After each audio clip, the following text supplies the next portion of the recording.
trying for people to be a little more, I think, selective in their wording. Maybe trying to do something uniquely their own, instead of just trying to like group all this garbage into this category that is saison. Like when I started brewing saison at my brewery, I started brewing saison back at the shed commercially in 2005, doing mixed fermentations.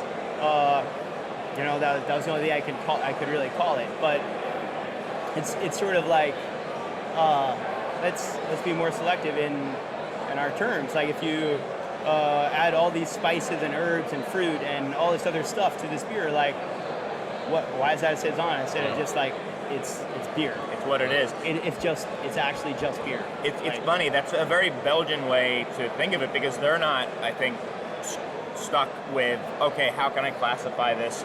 I think, the brewmaster at Orval famously was saying how, what style of beer is Orval? And he says Orval is Orval. This is what the beer is. And that seems to be a very Belgian way. Like the Dole, like Chris, he's like, this is Doltev. This is our beer. And then we have to say, well, what is Doltev? Doltev is a triple, and that's his strong pale. Where it's like, no, it's just their beers, and it's looking like you want to get back more to, like, let's kind of embrace what we do, where we are just beer, and this is Arthur, this is Anna. So we, like on our labels, right, there's like left justified margin, Hill Farmstead Brewery, right justified, hoppy rustic ale or whatever. That is the most difficult part of designing the label. We have originally a Danish designer who did the design for a number of Arcus and was willing to work with us, and that was sort of how I laid it out, and like we really struggle with like nail it down to 3 words, or maybe 3 with a hyphenated word. Yeah, right. Like wet hops, something. So we're just trying to like throw things into Farmstead Ale. This is a Hill Farmstead beer. I wonder how much of that comes from, because I know you love coffee as well, and I wonder how much of coffee is so specific with how they talk about things, right? They talk about origin and they talk about genetics, and they don't try and tell you that it's a style of something. Right. Sometimes you'll hear them say like, oh, it's a Colombian, but that doesn't really mean anything in the end, because there's only a predominance of a certain type of flavor in Colombia, but there's all these other variations. Wine as well, it's so specific that it's this field, right? And the vineyards all have names and appellations and the tasting notes that they put on there. They spend like sessions around a table with people trying to come up with what are the 10 words we're going to use for the back of this bag of coffee. It's really intense. It sounds very similar to like the angst that you feel over those 3 or 4 words. And it just seems like compared to that, beer is just being so sloppy with the way we talk about things. Yeah, I think it's like, ale brewed with peppercorns, cocoa nibs, salt, or whatever, right? Like, some guys can't just be that now. Thanks, Mark. Like, but why wouldn't I just be called peppercorn nib salt ale? Yeah. Right. Like, call it what it is, and maybe some of it has to do with the Tax and Treasury Bureau and style or whatever, but we can all just call these things ales or lagers. I don't know. It's like there are lots of other words, and I'm a hypocrite. Like, we use words like rustic from time to time, which I'm trying to move away from, but like all these words now are so loaded. It's not just our industry. I was getting gas at Cumberland Farms the other day, and I took a picture and tweeted it, I think. Farmhouse coffee. Clever. At Cumberland Farms. What is that? It's to sell more. If you put IPA on it's to sell more. It's like there used to be pale ales, but if you could call it a session IPA, it would sell better. So that's human nature. I remember I was in Potbelly. But isn't a session IPA a pale ale? That's what I'm saying. But if you put IPA on it, it sells better. I think that's, if they say saison, people say, oh, I know that. So it's like brewery and industrial park. That's artisanal, rustic, farmhouse. Right. But like, all these words are now, or traditional and authentic. We do it with everything, right? Heritage. With everything. Authentic I was in a Potbelly's once, and they had this framed piece, like collage work that somebody pulled together, where they grabbed every advertisement they could from like the 1800s with the word X-ray in it. Because when X-rays were invented, that was like the coolest thing you can imagine. And so people just started using X-ray for, there was like X-ray stoves, X-ray gloves. Like there's nothing about X-ray to do with that. Similar to iPod, all of a sudden everybody started using the I. Pod, and something. So it just bleeds into every other part of our culture. Because it signifies something, but not anything real. I remember it was my sophomore year of college, was class on Plato. Teacher, professor, Cosman comes in, and it's a very small class, like 15 people, and he actually looks like Socrates. And he references his conversation that he overheard on his walk into the hall, where these two women were having a conversation. I'm not saying it's only women, it happened to be two women. It could be two men. He overheard this conversation where they're discussing the weekend, and one person was inviting the other to go do something, and the response was, I really, really, really want to go. I really, really want to go, but there's this other thing, and I just totally can't. But isn't obviously there like you don't something, really want to go, yeah. Yeah, I mean, it's language as Americans, hyperbole to drive home the meaning as much as possible, and then actually not even follow through with your hyperbole. Yep. Yeah.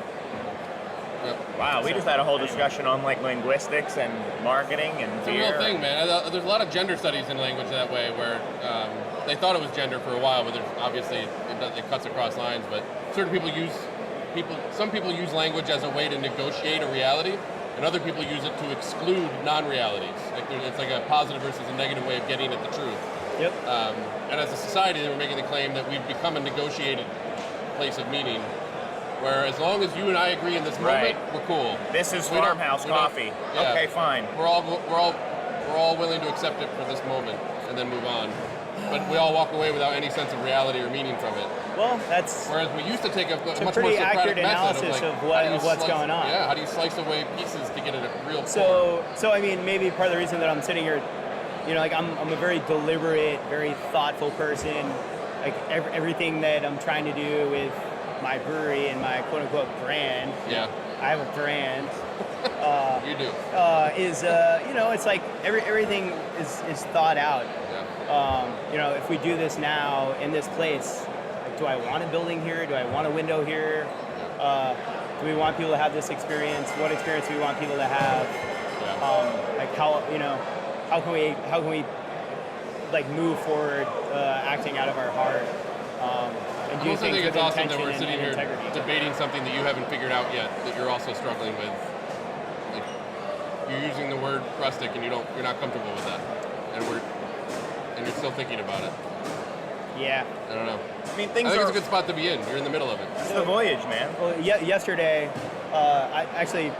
when Bob tapped the new kegs, he wrote the sign for Arthur and said Rustic Farmstead Ale. I wouldn't have wrote Rustic up there. I would have just wrote Farmstead Ale, 6%. But one of the first customers who stepped in a line, this gentleman, maybe not gentle, they seem gentle, was like, what makes it rustic? And I was like, that's a great question. Actually, if you want to ask all the other brewers in this hall that are using that same word and then let me know how they answer, I'd be curious. I'm like, it's not rustic at all. Like maybe some of the flavors, some of the things you associate with rusticity, so on and so forth. Right. Who knows? I don't know. Neither do I, but I don't know. It's kind of interesting. And if you think about it, yeah, there are these words that, like you've said, we've agreed have a certain meaning. But the reality of it is, traditional is a joke as well, because, I mean, these beers are all living in and are completely in flux, and even things like a wit beer. Culture. They're all cultured. Right. But even like wit beer. Yeah. If you talk to Ivan about like Hoegaarden, he's like, well, most of them did not taste anything like that, and now that is categorically the definition of a wit beer now. Right. So it's like it died and then it came back and was reinvented, and it's not what it was. So a traditional wit beer, at what part are you starting history to make it a tradition based off? So I mean, a little bit of the evolution of spirit, right, would be that there's a certain point at which beer, perhaps, us sitting here looking out of this room, finally actually reflects upon itself, which still has not happened. You don't think beer has reflected upon itself? Beer as in this industry, these people that actually are now at this current moment in time, is not capable of reflecting upon itself. And it's struggling for identity. Wine is struggling for identity too, but it has the advantage of 500 years or 2,000 years of vines growing, and like these, governments have set up laws and regulations and names like this vineyard, this is Grand Cru, this hillside right here, and this will apply as Premier Cru. Same with coffee, and beer is not coffee. Beer is definitely not wine. I try to blur the lines in terms of the flavors in my beers, and some of the things that we do in the brewery by selecting one barrel out of 100, basically as absolute Grand Cru product, and release one barrel of beer because it's the best. Not in this we're gonna brew Grand Cru and spice it with coriander or whatever style. It's sort of emulating those ideas, but like terroir, other elements that have to do with place. There are a few breweries in the world that actually are growing all of their own hops, all their own malts, or barley, malting it themselves, et cetera, et cetera. And I think those are the only real people that can speak to this about taste of place and terroir. But even then, I've had those beers. They don't. It's not like it tastes like northern Denmark or southern Belgium or whatever per se as much so. But So let me just flip it a little bit. We've talked a lot about some of your frustrations right now. What are you very happy about right now with the scene? What about the scene? What about the scene right now is just you just think is really just firing all cylinders and going well? Or you find some pure joy? I think there is no pure joy. You almost had one. There's actually no because everything sort of duality, everything contains its opposite in a way. I was gonna say people's willingness to try new things, but that's also coupled and bound up with the notion of people not being able to discern what is bad from what is good. Who determines what is bad and what is good. Having new being a flavor. Yeah, beers that have sort of our beers have flaws in them, sure, but some beers actually have things in them that could be potentially toxic for you to consume. It's probably not good. Probably shouldn't even say this on here because the FDA, you should go back and edit this out. They're I like the excitement. I keep just coming back to things that make me frustrated. Shit. Sorry, guys. No, it's okay. I'm really excited and happy that people are supporting what I'm trying to do, and that people drive all the way to Greensboro and buy beer, and that people, when I meet them in an airport or wherever, are like, oh, I love your beer. Thank you so much. You've changed the way that I look at beer. It's a cool world we live in where that's possible. That's pretty amazing, and just sort of other relationships that I've made, and looking my world is sort of more of a little cube around my house, a 1 mile radius or less. It's like seeing my dad, my mom, and my brother all sort of employed by the brewery, and to just see the appreciation and sort of also the proudness in their eyes of what's happening. Just the good that has come of something that you've built, really, and how it's helped people staff, that you love. Staff taking pride in what they do because they feel like it's meaningful. All the good things I think for me are bound up in meaning and intention. I could also say that these people, we're releasing a new beer next week, Sue, which is Susan, aged in wine barrels, knocked it with our Migraflora, then pulled out of the oak, dry hopped in tank, bottle conditioned for, coming up on 3 months. Tastes great. It's awesome that hopefully people come out next week and the beer will disappear hopefully people enjoy it.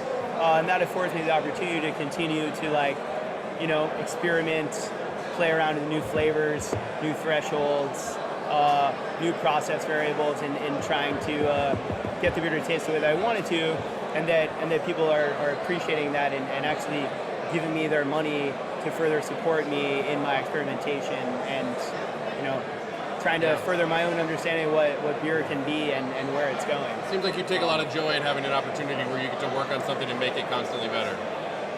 And have it benefit the people you care about as a result. I mean, there are definitely days where I wish that it was just there already. I wish it was there, but you're like, enough with the lessons. It's not gonna happen.